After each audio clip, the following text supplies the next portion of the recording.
สบายดีพ่อใหญ่ สบายดีได้ชาวนางมาเฮียงยับเข้ามานางมาเฮียงอันเขาจะเอาขาขายอยู่แล้วลองมือ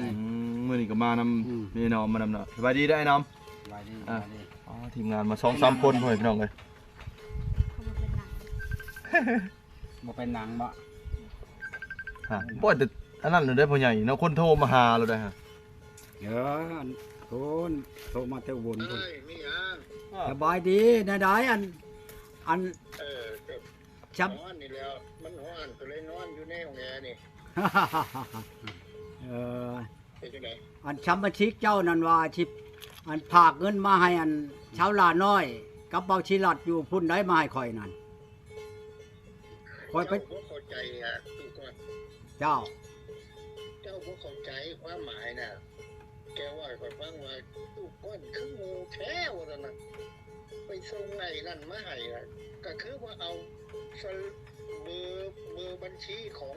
ร้านค้าน่ะเข้าใจบ่ เจ้า มีบัญชีร้านค้าน่ะร้านค้าหม้องไหนเขาก็มีเบอร์บัญชีร้านทองนั่นนั้นนี่ว่าเจ้าไปขอเบอร์บัญชีเขาแล้วก็เอาเบอร์บัญชีน่ะไว้กับเจ้าบัดทีนี้เขาส่งมาเขาส่งสลิปเข้าไปเด้อมันก็สิมีไอ้สลิปเงินเดือน นั่นละ ไปหาเจ้า เขาส่งไปทำ QR เนาะ เงินกับร้านค้านั้น ไปส่งใน QR ส่งดั เข้าน ใจ คา บ่ แม่นล่ะ เออแต่เจ้าเฮ็ด ค่อยไปแล้วค่อยไปแล้วมันนี่นะค่อยชงบินไปให้แล้วเล่าพัดว่าจักว่าในชุ่มชีชุ่มหาจนค่อยยาค่อยว่ายาชะขันเจ้ามันเข้าบ่ได้ มันเป็น QR code มันบ่แม่นมันชี้เข้าใจ QR มันส่งทำร้านค้าได้คือคอยนี่ส่งได้คอยก็มีของคอย บัญชีธนาคารใดสาขาใดก็แล้วแต่เจ้าก็ไปเบิกเอาเอาอันเนี้ยไปยื่นมองที่เขา แล้วว่าว่าค่อยเฮ็ดบ่ได้แหละค่อยก็ยาซะค่อยว่าให้ค่อยเอาบ่ทันแล้วนะ เข้าใจบ่นี่ เพิ่นเลยสิชนช่วงให้ชาวลาน้อยกับเบาชิลัดจังมาชงให้ค่อยแหละ เขาไปเอาให้เนาะ ให้ไผก็ให้นะค่อยว่าให้ยาคูนวัดก็ยาดอกคะแนนเอามาให้ค่อยแล้วโอเคแล้วนะค่อยบ่มีปัญหาหยังเด้อ ได้ฮอดคอยว่า เรื่องบ่ทันว่าคันเขามาหาเจ้าอธิบายให้เพิ่นแน่เด้อท่านว่า เพิ่นว่า การ ชงไปให้ชาวลาน้อยเลยก็เสียค่าน้ำมันรถให้เราแน่เสียจังแล้วแต่เจ้าแล้วอ่ะ ธนาคารนี่แล้วทีนี้ยังร้านค้าน่ะเขารับโอนเด้ เงินที่ลวงลายไปเขาส่งมาแต่ชาลัดมาให้ข่อยชิปไปล้านก็คือว่าบ่ได้พอฮอด10 นาทีก็ฮอดมื้อข่อยปรับโลดอันนี้บัดข่อยไปส่งอันเลขบัญชีให้ข่อยว่าฉะนั้นนี่ยาชักข่อยว่ายา มันบ่แม่นเลขบัญชีที่เอามาให้มันเป็น QR ไปส่ง QR ส่งตามร้านค้าก็ได้จะไม่ต้องเข้าธนาคารเลย อันนั้นได QR จะไม่ต้องเข้าธนาคารเลย เอา ตามร้านค้า จะว่าให้ข้อยฟังน่ะมันบ่แม่นหมายเลขบัญชี บ่จักแล้วล่ะข่อยเคยไปส่งแต่อาหาร เออ เขาผากมาให้ข่อยก็ผากมาในหันข่อยก็แป้วจักเท่าไรเถื่อน มันเป็นของเหลาอะไรนะ อืม ข่อยก็บ่ฮู้ แกก็เลยหัวเสียเลยแกบอกไม่ทำแม่มันแล้วส่วนว่าจะว่า อารมณ์เสียเลยเนาะคุยบ่เข้าใจกันเนาะ เออ คุยบ่เข้าใจกัน โอเคเด้อ เพิ่นบอกข่อยนะว่าถามคุณตำรวจนั่นเด้อเพิ่นว่าเพิ่นให้ข่อยถามเจ้านะ แกบอกให้เจ้าว่า ข่อยเลยโอ้บ่มีปัญหาดอกว่ะคุณตำรวจกับข่อยนั่นเดี๋ยวมีโทรศัพท์เข้ามาเด้อ เจ้า เจ้าพูดจริงเลย ทำไมใหญ่โอนเงินมาใช่ป่ะพ่อใหญ่ เขาสิโอนเงินมาให้ โอนมาทาง QR code ทำไมแล้วเขา ม ไม่ได้โอนไปทางเลขบัญชี อันข่อยอันชงอันนั้นไปอันชงชาวนางไปให้ฮู้จักได้ตำรวจนี่น่ะมื้อนั้นน่ะเอาชาวนางเราอันนี้น่ะเคยไปหาเจ้าอยู่เรื่อยๆเราอ่ะ บ่พ่อใหญ่เขาสิโอนเงินมาให้หั่นล่ะบ้านเนี่ย โอนมาให้ข่อย เออ โอนมาแต่ชาลาดพุ่น ป๋อบัดนี้สิมาแต่งกับชาวนางแล้วเนี่ย บัดนี้มันเป็นนั่น แต่ง มั กับ น ชาว เป็น นาง ช่องต่อโอนมาเมืองไทยแม่นบ่ อืม เมืองไทยแล้วโอนมาลาวอีกหั่นนะ เออ ที่ดอก บางเทื่อเขาเฮ็ดบ่เป็นไงเขาเฮ็ดไปซั่นนะเฮาก็ยังบ่จักแนวเอาเลยพ่อใหญ่ ง่ายกว่าอีกนะ ยังบ่เคยเอาจักเทื่อเด้ เอาอย่าง เงิน เขาโอนเข้ามาเนี่ย อืม นี่เด้นี่ นี่สบายแล้วเอาในธนาคารใน ใช่พ่อใหญ่ ผู้นี้แหละที่โอนมาแต่ชาลัด โอ้ปอโตเนาะ โอนมาให้อัน คนมีเงินนะเนาะพ่อใหญ่ โอ้ยมันก็มีนั่นแหละแต่ว่าถูกต้องกันกับเพิ่นแล้วว่าถูกกระเป๊กเด้อนั่นบ่ได้ยากคือกันกับชาวลาน้อยนี่แหละโอนมาให้เลยๆนะเงิน1-2-300ว่ะโอนมาให้ชาวลาน้อยน่ะได้เขาเอาเองเขาได้นี่นะแต่ว่าข่อยก็ยังบ่ได้ฮู้ดอกพังมึงชาวลาน้อยเอานี่เด้อันเพิ่นให้คอยชูผู้นี้แหละไปให้นี่เด้นี่ โอ้ อันผู้ชาวผู้นี้น่ะคนในเชนูเฮานี่ได้ เอาเลย เออ เบิ่งดู คนในเชนูนี่ได้เดี๋ยวนี้น่ะบ่แม่นคนไกลได้ ผู้นี้ละหมักนั่นผู้อยู่ชาลัดนี่ เราหมักคนนี้ คนหมักคนอยู่เชโน หมักคนเชนูนี่ได้เว้ากันผ่านมาแล้ว คือจีบแล้วจะโดนละ เขาอยู่กลุ่มหนึ่ง นี่นะได้เว้าได้คุยกันมาแล้วบัดนี้แหละแต่ว่าเพิ่นอยากได้เงินผู้เก่าเพิ่นนี่นะ เพิ่นอยากได้เพิ่นจะขอเพิ่นจะแต่งเอาข้างในบ่พ่อใหญ่ สิไปแต่งเอา อ๋อ แต่ถ้าว่าผู้นี้อันตกลงแล้วแล้วเขาว่ามันบ่ได้เขาว่าเอาไปเมืองนอกนั่น อันเอาผู้ชาวเมืองลาวนี่ไปเมืองนอกนั่นบ่ได้บ่ได้แล้วสิเฮ็ดอันเอาอันนั้นเอาหนาแต่เราว่าสิแปลว่าปีละเทื่อละได้ลงมาหยามน่ะ เฮ็ดบัตรสปอร์ตเฮ็ดวีซ่าเนาะ มาเฮ็ดแบบนั้นเอาก็ได้คือกันนั่นแหละบ่ยากดอกจำนานก็สิเอาเนาะนาง ฮะเอาชาวนา แม่นจังอันปีละเทื่อเนาะแล้วสิมาหึงบ่ได้ยังค่อยก็ได้ลูกผู้หนึงแม่นบ่เงินบัด ได้เลยได้เคย เป็นได้จ้ะมาสนางมันเยี่ยมยามพ่อใหญ่บ่มื้อนี้ฮะ แม่น เจ้าเชียวบ่นางผัวพลัง บ่เอาเลยเอาเจ้าแล้วกันสิเอาเนี่ยพอฝรั่งเนาะไปหาเจ้า เอา อยากได้พ่อใหญ่เลย ยันว่าเจ้าจะได้พลัง บ่ บ่เนาะจะเอาค่อยเนาะ แม่น เอาค่อยแล้วก็เอาสิเป็นหยัง พวกผลเงินฝากมาแต่สหรัฐสิบ่แต่งกับชาวนางอยู่บ่พ่อใหญ่พ่อใหญ่ได้แต่ยิ้ม เพิ่น เนาะพ่อใหญ่ น่ะ เนาะ ขายชูดค่อยน่ะ2,655,000แล้วก็ไปชมบินให้บัดนี้เพิ่นเพราะว่าจักแม่นบินบ่ได้ของเราบ่แม่นบินนะนี่คันบินมันอยู่ธนาคารพุ่นพอ เอาแม่นั่นของเขาชมทาง QR เขาชมไปตามนั้นค่ะ เขาส่งมาทางเลขสม ค่ น อยแล้ว คู บ่เคยมันไปชมบินอยู่ธนาคารน่ะ ก็เป็นก็ให้ผู้เป็นเฮ็ดให้ก็ได้เอาพ่อใหญ่บ่ยากชาวละน้อยเฮ็ดให้แล้วดีแหละ ชาวละน้อยสิเอามาให้บัดนี้โอ้ยก็ดีแล้วเพิ่นว่าโอ้ยเพราะว่า ค่อยนั้นชงให้ชาวละน้อยไปให้เจ้าปัดเชียค่าน้ำมันลดให้เราอีกอยู่ก็แล้วแต่เจ้าแล้วเนาะชงไม้ค่อยปัดคือเมื่อนั้นแหล้วค่อยว่าค่อยสิออกไปโอนอันนั้นให้ว่ะแล้วค่อยๆในเด้อว่า1,500ว่ะอ้าวเพิ่นว่าเชียไปอีกแล้วอ้าวบ่มีแต่ย่านเชียค่อยไปนั่งอันขึ้นไปเชฟโปนเมืองน้องอันไป4มื้อเชีย6ล้านค่อยก็ยังเชียได้พี่ยังฉันน้องบ่แลไปก็บ่แลนี่ เสียไปชื่อบ่พ่อใหญ่แขนก็บ่ได้จับบ่พ่อใหญ่หรือว่าได้จับอยู่บ่ เหมือนจับหัวแขนเขา เห็นแต่บอกเขามาแล้วอุ้มมันบอกมาใช้ตาข่อยอุ้มผู้ชาวมา เอามานั่งเบื้องนี้ข่อยเอามือข่อยกอดคอเขาเป็นบ่ดมแก้มเอาจ้องผู้ชาวมาใช้กำมันเห็ดเฮาบ่เคยเนาะอะโลเฮาบ่เคยเฮ็ดแนวนั้นเฮาละอายแล้วบัดนี้ เปิดบ่กะเนาะพ่อใหญ่เนาะ บ่กล้าแล้วบัดนี้ เขาพันยอมาใช้เนาะพ่อใหญ่ หมู่บัดจ้องคอผู้ชาวมาใช้โยจ้องก็จำเป็นเลยเนาะแม่นบ่ จำกันกับอันหับชิ้นไปให้เชื้อแล้วแม่นบ่กระดมเลยแหละเนาะ สวบกลับเลยเชื่อ คือกันกับมันนี่แหละนี่คือจ้องชาวนางมานี่มาใช่คนก็สิดมเลยแล้วนี่น้ำลายจัง ให้พ่อจะนางให้หอมพ่อจะนาง ยังโหเลยเนาะ จะนางยังบ่ฮู้ โอ้ก็ได้ให้หอมแก้มนี่ป้าโทษย่านบ่ให้เมื่อซ้ำแล้วบัดนี้สิจับจองเพิ่นเมียนนี่แหละ เอ้าบ่พ่อใหญ่มื้อนั้นคือว่าได้กินมาฮอดบักพร้าวผู้ลึกอีหลี เด้ นี่ อบอกเผากาบมัน ป๊า จะว่าไผมานี่จักคนแล้วก็บ่ได้กินมะพร้าวข่อยชาวนางมานี่จักความมักความแพงแค่ไหนมันบอกเอามะพร้าวให้กินเอาให้อีกช่องหน่วยเอามาเฮ็ดขนม ป๊า มันเด้ ต้องให้กินได้เอามือ กับขนมเท้าบ่นอมมันเอาขนมไม้ข่อย น้ำหมอก2 อัน ช่องอันชับนี่แหละ อ ข่อยก็กินนะ ช่องงีม จักเราเอาหยังใส่แช่บดีได้ ป๊า ชิก็ชิมีแนวใช่เนี่ย เอาใจแล้วมั้ง จะนาง จะนางไว้ใช้ใจ นี่แต่ขล่มตลอดเท่านางนะว่า ฮ็ดให้พ่อใหญ่ตกอันนั้นแล้ว ด้าน จะ คิด ตก จะ ถล่ ต้ ม อยอันนั้น ถล่ม อั หั น ก นี้ใส่แม่มันนัวนะเบิ่งดูนี่ข่อยอยู่นี่มักม่วงนี่ข่อยบ่เห็นนี่ชาวนางมาเห็นมักม่วงนะใช่นางมักม่วง ตาดี เห็น เนาะ บ่ฮะ เออ ไปค่อยคอนี่เริ่มมักม่วงเอามักม่วงในใช้ข่อยว่าอันนั้นน่ะกุกนั่น พ่อใหญ่บ่เห็น มันบ่มีนะมักม่วงในใช้ข่อยโลหาอยู่เลยกินก็มีเห็นแต่เท่าพายกัดก็มามื้อนั้น เอ้าพ่อใหญ่พายก็มาใช่บ่พ่อใหญ่ มาเลยเด้ กับสาวนางบ่ มาตอนนั้นพุ่น สาวนางก็มาแล้วบ่ มาตอนนั้น ชาวดังก็มาช่องชามเธอนี่เลยเด้ เขามาลาย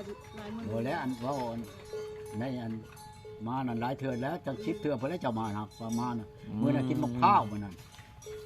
6 หน่วย 6 หน่วย ข้าว6หน่วย เพิดบ่พ่อใหญ่ เอานำ โยก ไม่ บ่ มึงขับมัน หมายถึงข้าวหาว ใส่อัน มะพร้าวหาว มะพร้าวหาวก็ 2 หน่วย 2หน่วยมะพร้าวเพิ่มมะพร้าวน้ำขัดแน่ เออ มากินมื้อนั้น สาวนางเราได้กิ กิ น น เนาะ ปานนั้นเราว่าเฮานี่บ่มักบ่ฮักเรา เออ มัก นั่น ข้าว น่ะ มาจากเท่าไรคนเนาะผู้ชาว เออ ฮอดบ้านน้องแค้นบ้านทำพระแม่นบ่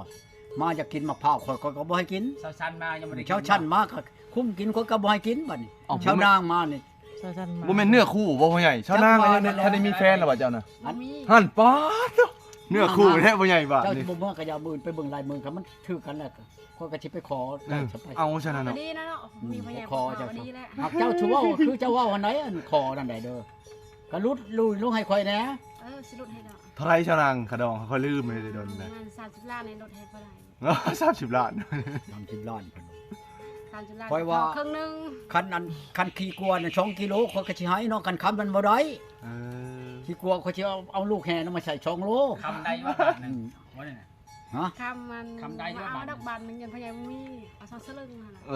อคำสองคือเรื่องเงิน30 ล้าน ครั ป้า บ คำพ่อใหญ่บักลายๆหนึง ขนาดจะให้ผู้ชายยังให้เป็นโลพุ่นเนาะตอนนั้น 5 เนาะ บาท7 บาทพุ่นว่า แล้วสิเอาจะละยันเราบ่ให้ยันเราแพง แม่แก้ว เออ เชกอง ฮ่าฮ่า เบิ่ง สาวเก่าโทรมา ที่ฮับเบิ่ง เก่าๆจะโดนแหละ เดี๋ยวนางสิรับได้อยู่มั้งเนาะจ้ะนางยังมีผู้ชายโทรมาอยู่เด้ อย่ามัน โอ้เจ้าหัวงามแท้เนาะได้ผัวแล้วบ่ เจ้านายเดี๋ยวเป็นเมียน้อย ฮะ เขาเป็นเมียใหญ่ครับเป็นเมียน้อย เอออย่าได้ ได้เอาผัวแล้วบ่ ฮักกันจัง เอาย่านว่าเจ้าเอาผัวแล้วโทรมาพะโล้ข่อยนั่นมันจูหัวนะ ว่ากันแต่นั้น อื เอ ม อ บ่ให้เห็นหน้าเนาะเห็นว่างามก็ได้ เอาแล้วเจ้าจะเห็นหน้าบ่เห็นแล้วบ่บัดนี้เห็นแล้วบ่บัดนี้น่ะอันเด้ เห็นแล้ว อืม เห็นว่าผู้ชายมาหาข่อยบ่ได้ เห็นบ่ผู้ชาวมาหาข่อยนี่ หลายคน เห็นบ่แม่แก้ว ฮะ เขามาดินน้ำข่อย นี่ผู้ชาวมาหาข่อยนี่เห็นบ่นี่ เป็นพิจารณา เออเป็นสิเป็นยามก็ดีแต่ว่า บ่ข่อยเรามาลินน้ำข่อยเรามาเอามักม่วงมากิน ขออภัยเป็นเบิด ก็สิเป็นหยังก็ดีแต่ว่า เรามาเอามักม่วงในนาข่อยนี่มากินห่านเห็นบ่เขาเบาแหล่ห่านนี่นะห่าน สบายดีเด้อสบายดีเด้อ ห่าน สวัสดีก็ได้แพงบ่ โมเมนต์แต่ผู้นี้ได้พูดบ่น้อมผู้เห็นบ่นี่ อืม หลายได้คนมา แต่ละมื้อนั่นแต่ว่าข่อยจะบ่มีเมียหักแต่ว่ามีผู้มาลินน้ำข่อยนั่น บ่มาก็คิดฮอดพ่อใหญ่มาเฮาก็ได้ ก็บ่ว่าเนาะเคยมีเมียหันลงไปเล่น ไม่มีกันยังมาเนาะ คันเจ้ามาแห้งชิบ ได้ก็ดีแต่ว่า เห็นบ่แม่แก้วคันเจ้ามาแห้งบ่อื่นแล้วคนมาลินน้ำนั่น ได้ค่อยยังโทรอยู่นี่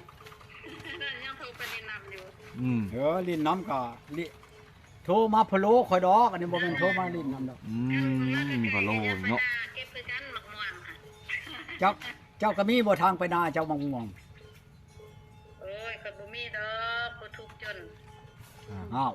ถูกจนเลยจังว่าบ่มีมังม่วงบ่ มึงยังมองกินเนาะจัก จะกินก็บ่มีดอก เออเอาลำชาวนางเด้อมองบ่อึดได้ยินนะ ได้ขัดลังจ้ะถึง เฮือนก็ใกล้สิแล้วเนาะเจ้าน้อยกระโบกเลยนี่น้องเฮือนเจ้าเนาะ บ่นะบ่มีเงินนะ มีเงินก็จะให้โบกันแหละ เอาเป็นได้จังว่าบ่มีเงินนั่นคือว่าลูกหลานไปทำงานอยู่ เดี๋ยวสุกโลว่านะเท่ากับบ่แม่นมันจะออกเองเลยเงินเดือนก็ออกก็บ่มีใช่ป่ะ โอ้มันหลายเดือนแล้วก็สิได้มานำดาวาว้าว เอาผัวชงข่าวนี่เด้อ เขาก็ได้เดือนห้าเงินเดือนห้าเขาก็ได้เดือนหก ห่าน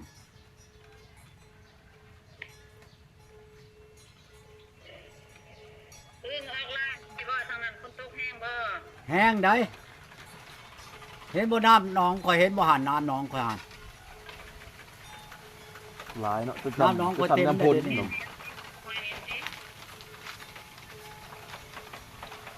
นั่นแหละข่อยอยากลงไปหลัดเอาเงินจากให้มาลินน้ำข่อยแน่ว่าจะคืนจากช่องที่จ่ายดอกค่ารถนั่นเบิดหลายปานใด อืม แต่บ้านเจ้ามาหาบ้านข่อยนี่เบิดหลายปานใดเบิดบ่5,000 บาท อ๋อ ไปกลับนั่น ดีดีเนาะ จ่ายให้นะเดี๋ยวนี้นะ อย่าขี้โม่แห้งขี้โม่ตึ้งเนาะ บ่ได้ขี้โม้เว้าแจ้งโลด เออ ไผ เจ้า สิ นาง เว้า มาก็อย่าลืมนะเจ้านางมาเจ้านาง ยินบ่ เจ้านางขาด แม่ น้ำมัน แก้ว เลย พังข่อยสิเว้านี่ ขี้โม่ก็แห้งขี้โม่ตึ้งนี่ ขี้มูนี่ใครกว่าขี้ตัวได นั่น ขี้ตัวนี่เดือนนั่นเดือนนี้ เออ อันจู่หัวขี้ตัวนั่นขอจะก่อนเด้อแล้วก็ปอนบัตรจะก่อนจังสิขึ้นไปยามเจ้า แล้วปอนบัตรแล้วเผาก่อนเด้อบ่เดือนนี้ก่อน เออ บ่เดือนนี้แล้วก็เผาก่อนเด้อเฮ็ดเฮือนแล้วก่อนโยก อ่ามั มันก็บ่แล้วจักเทื่อแล้ว อืม อ่า โอ้ยผู้สาวผู้ชายที่หันกับพืชประหยัดยังว่าหาโทรอยู่เรายอมก่อนเอง อ่า ผู้สาวผู้ชายพืชประหยัดที่หันก็แห่น้ำก้นอยู่ ขออย่าแห่น้ำก้นข่อยนั่นอย่าบ่มีไผแห่น้ำดอก อืม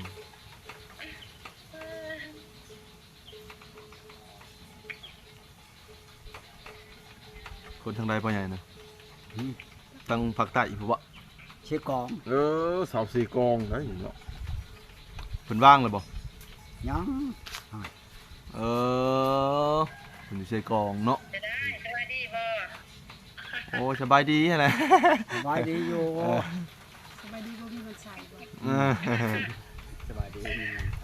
อ้าวลูกหลานหันคือบ่ปากเห็นนะ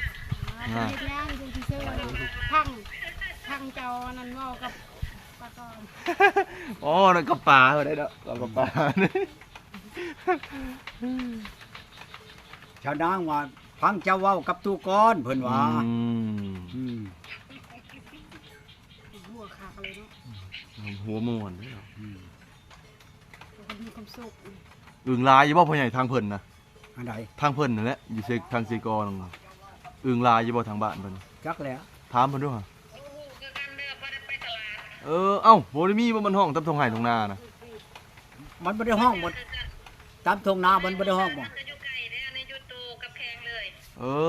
อเพิ่นอยู่ในเมืองพี่เนาะ อยู่ในเมือง หากอยู่ลงลักษ6กินได้หลายเลยพ่อใหญ่เขาได้นะ หืม ขนาดเฮายังได้หลายเติบเลยได้หม้อหนึงเอาเลย ได้เงินก็บ่อยู่ตลาด โอ้ไปได้ข่อยได้ เออ ไปกับเสี่ยวไปแล้วลง ไปตลาด เจ้า ลง เจ้าบ่ได้ ล ไป ง ชื่อมามากิน ห บ่ ลงจนน้ำตากำหน่อย รอเลยก็ เอ้ามันลงอย่างไปทางใดก็ คอยไป แต่ ชื่อมื้อนั้น ดีกว่า ก็ชื่อมื้อนั้น บ่จื้อซอยเลย โลหนึง ร กับ ถจะจอดอยู่ในนั่นแหละ อันนั้นโลหนึงแสนห้า ไม่ได้เลยเรื่องเลย จะได้แล้ว เขาชื่อช่องแสนห้ามื้อนั้น แสนพัน อดกินอดอยากแล้วทำไมมันบ่มีเงินเลย อืม โอ้ไผสิจักเคยเงินอยู่ทมไผทมมันเนาะ อ่า เงินมันบ่คันคืออัน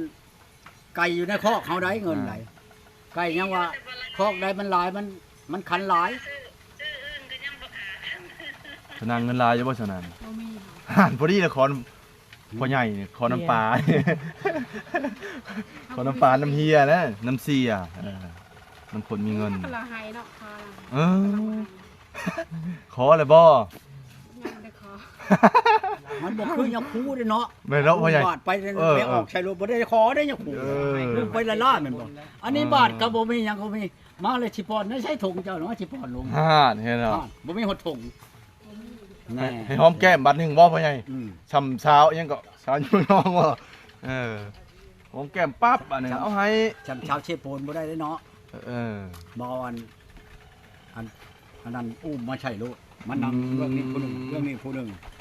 อืม อืม คำมันเอามาใช้โลด เออ วายมาเบางนี้ดมแก้มผู้นี้วายมาเบิ่งนี้ดมแก้มผู้นี้ ห่าน หวามีความชุก เอ้ยบ่แม่นขี้โม้บ่ เราได้เงินเอง บอกขี้มูกเจ้ามาเบิ่งเขามาดมแก้มเจ้านั่น ยากแต่เจ้าบ่มาใกล้ดอก ดังละได้พอเท่าขี้มอเนี่ยดังละได้ เจ้ามาเบิ่งดูเจ้าน่ะ มีคลิปได้เนาะพ่อใหญ่เนาะคลิปเก่ายังมีได้ฮะ เออ บ่ได้ว่าลิ้นได้เนาะพ่อใหญ่คอยจะกันเปิดคลิปกันคอยไปนั่นน่ะให้เจ้าเบิ่งอยู่เด้ คันว่าคอยขี้โม้นั่นผู้ไปน้ำคอยก็นั่งอยู่น้ำคอยนี่ได้บ่แลนี่เฮ้ยเจ้าประชวนอยู่ไกลบ่ชัวคอยนี่ขี้โม้ปาดโธ่ สนางอ เอา ยู่ เล บ่ ย จัก เอา เนาะ โจมมาแล้วมันบอกโจมมันนั่งปั๊บนี่เอาผมมาตุ้มอีกโย เอาผมมากวบไปเนาะพ่อใหญ่ จำได้ล่ะเอาผมมาตุ้มจะผู้ชาวของเนี่ยมันหนาวได้ไปว่าเนาะหนาวลีเล เดือย น12เนาะพ่อใหญ่ ยามหนาวว่าตอนนั้นไปเนาะ ไปน้ำหนาวลีได้ คนยามหนาว ถือเชื่ออัน โอ้ก็จะไปสัมภาษณ์จะแม่นบ่ นี่นะบ่ แล้วเด้อขอโทษเด้อมาตอนนี้ละ ห่านก็ไปแล้วปะนี่ห่านเด้ ระวังยาแล้ว มันเจ้าก็มาชัมพาดแล้วมันพิษแล้วปะนี่พิษกระยามันแม่แก้ว ลุงกับสนางต่อ มีเชกอง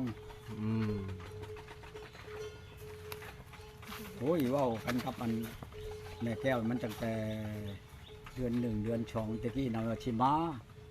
ให้เจ้าไปหลัดคอยอยู่ปากเชอยู่ลัก8คอยชิมาหันเลยเจ้าไปชูเลยคอยชิมาเบิ่งเฮือนเบิ่งชิหน้าเจ้า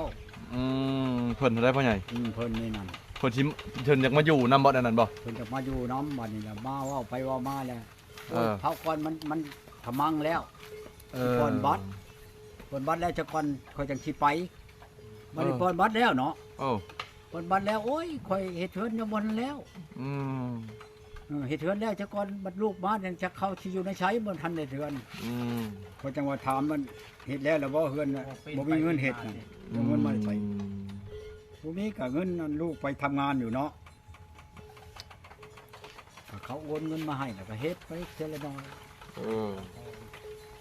เพราะจังว่าอันว่าค่อยขี้โม้นั่นค่อยจังว่าขี้โม้ใครก็ขี้ตัวขี้ตัวละเดือนนี้เดือนนั้นเดือนนั้นเดือนนี้ แม่นแล้วพ่อใหญ่ ข่อยเฮ็ดแต่เชียงเมียงแล้วนี่น่ะก็มื้ออื่นบ่เบิดจักเทื่อ สิเมียงโตพญาเนาะพ่อใหญ่เนาะ นั่นแหละข่อยอยากได้ชาวนางแม่นบ่ นั่น นางเอากับข่อยนะ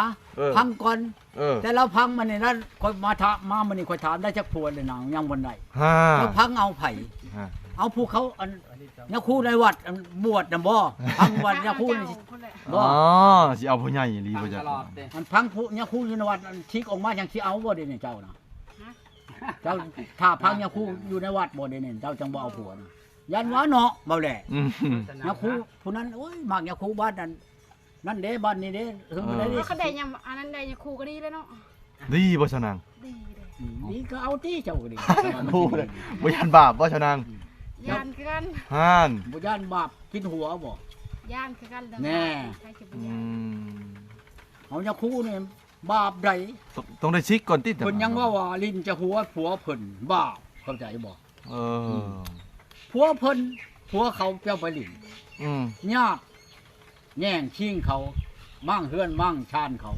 พิษกันคือข่อยนี่เห็นบ่ว่าวันนั้นเพียงข่อยยังยินข่าวในหูอันตาอันนั้นอยู่อุบลโทรมาอันเดี๋ยวนี้นั้นเช้าชันอันตกชะเตดแล้วฉันเป็นอะไรอันว่าให้ผู้บ่าวมาขอเมียเขาโทรมาด่าว่าฉันแน่เป็นแล้วบ่หันอย่างฉันตี เมียเขาโทรมาให้ ก่อนนี่บ่มีเมียชาวชันบ่เอาชาวนางบ่เอามักผัวเขาพุ่นจ้าอันนั้นแหละบาปบาปไปบาปอีตะก้อนตะก้อนบ่เอาเลยไปลิ้นผัวเขาเมียเขาโทรมาด่าเลยว่าโกยตกเลยเด้บ่นี่อันนี้คือกันแล้วนี่ไปได้แม่ไปมักผัวเขา มันตุกอนสอน เขาโทรด่า เพราะเขาบ่เคยมัก หั่นเห็นบ่ชี้ที่คันเอาบ่ดางเอาบ่ค่อยสิไปขอเจ้าเอาเจือมึงนี่พังก่อนเจ้าว่าแต่เจ้าพังมานี่ค่อยว่าบ่แม่นอื่น หนึ่งมาแล้วจนฮอดปีนี้ อัน เนาะ ผัวเจ้านำบ่ทันใหญ่บ่ทันเอาเมียได้หรือว่ายังคู่อยู่ในวัดบ่ทันได้ชิกฉันแล้วก็ได้แล้วเป็นบ่เบาแหล่เจ้าชวนได้ฉัน เนาะหลายเถื่อเนาะ ฟังเงินหยัง ทางตลอด ก็มีผู้มักผู้ฮักคือข่อยนี่เอาโลดข่อยนึงเอามื้อนี้ข่อยก็เอามื้ออื่นข่อยก็เอาไม่ได้พังเพียงอันนี้พังไปหยัง พ่อใหญ่ได้ก็ดีนำกันเนาะดีเฮาก็สิผูกแขนเนาะ โยมได้มันได้อยู่แล้วข่อยน่ะบ่ได้ค่าแล้ว ขึ้นไปครับไปคอเมียเขาบ่ได้ก็ถามนั่นแหละเพิ่นจะขึ้นไปเอาเมียใดๆพ่อใหญ่ เอาแม่นบ่ เอาแล้วเอาแท้แล้